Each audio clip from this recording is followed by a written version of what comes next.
a suspect. Hanging with the killers in the projects. Taylor on a barrel, keep quiet. Catch a nigga slipping from behind. OG Bobby Johnson. OG Bobby Johnson. OG Bobby Johnson. OG Bobby Johnson. Put nigga out like an outbreak. Chopper start to make the house shake. What's poppin', Ben Gay? It's your girl Keisha, and I am back with the all new, all tea, all shade, Raising Kanan season 2 episode 3 review. If you guys have not checked out my birthday vlog video, it is up right now. I will leave a link in the description box. You don't want to miss it. I had a fabulous time, and I want to share my experience with you all. And thank you all for the lovely, lovely, lovely birthday wishes. Thank you so much. Okay, now let's get into tonight's episode of Raising Kanan, because it was really, really good, and I got a lot of shit to say. We kick off the episode with Juliana at her, little bodega store or whatever. She in there watching as the world turns and some shit. And she has a customer that's about to pay for something, and she realizes that this customer is holding her at gunpoint, and said customer is none other than Unique. And I was like, here we go. We starting off with the bullshit this week. My blood pressure ain't up to par for all of this foolishness. We just gonna start off with the fuck shit. Okay, here we go. Next up, we have Kanan leaving out the crib in the morning to head to school. Rock is already dipped out for the day, and as he's walking out the crib, none other than Howard is sitting there waiting on him. Of course, he's nervous because he's thinking, like, what if he knows what I did, that I was the one that shot him? He's afraid he gonna end up going to jail. Like, he don't know what the fuck is going on. So Howard asks him to get in the car so he can rap to him real quick. He get in the car. He was, I'm about to tell you some real wild shit. You probably ain't gonna believe me. You probably gonna think I'm crazy, but I'm not. I'm telling you the God's honest truth. Meanwhile, Kanan looked like he about to piss on himself. He looked like he about to yell stranger danger or some shit. And Howard tells him, I'm your father. And he started laughing like, like, what kind of shit is this? He was like, no, dead ass. Like, I'm your fucking father. I know you thought old boy was, but no, me and your mama had dealings. That's a whole nother story for another day. He was like, I know your mama gonna tell you that I'm crazy, that I'm lying, that I don't know what the fuck I'm talking about, but I'm telling you the truth. And so Kanan just sitting there trying to process everything, like, can I believe this man, or is he telling me the truth? He's also still nervous and scared because, he knows that, I shot this man, and what if I possibly shot my own father? Like, what in the hell is going on? So he had like 1,000,001 thoughts going through his head, and he was like, I gotta get to school. My friends is waiting on me. And Howard was like, all right, I'm gonna get up with you. And he was like, I want to have a relationship with you or whatever. And Kanan just looking like, please let me get out the car. Please don't touch with my booty hole. Kanan was scared, honey, scared out of his mind. Rock and Marvin and one of their other workers is out in Jersey at a whole nother like little housing project type joint. She want to expand to Jersey. Raquel was the one that put her on to this. Ain't nobody got that territory yet, so she trying to take over. So now they'll have the spot in Jersey, the 40s or the 50 projects or whatever, then the other project popping. Marvin, like, you know what I'm saying? Like, you getting it, advice and shit from Raquel. Like, when this nigga started running shit, she was like, no, nigga, I'm running shit. And Marvin is like, yo, I think we might be moving too fast. Like, we already got that going on. Like, let's handle that. Like, you doing team too much. But, can't nobody tell Rock nothing.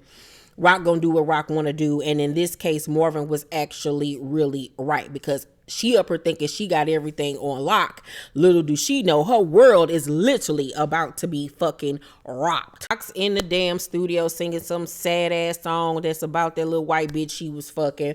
Sound great, the actress Haley Kilgore can really sing in real life. That's her singing. Lou and Crown is loving what they hearing. They feeling it. Lou like, that's my niece. Like, I told you, she gonna be the next big thing. And Crown is like, I love it too, but we gonna have to do something about this outfit, Miss Thing, because you out here looking like you a part of Boys to Men, BBD. Boys to Men, ABC, BBD. And she looking like, excuse you? And I'm looking like, yeah, girl, you do look like a nigga from next door, not the girl next door. But she like, this is me. I'm not changing myself for nobody. And Lou like, watch who you fucking talking to. That's my niece.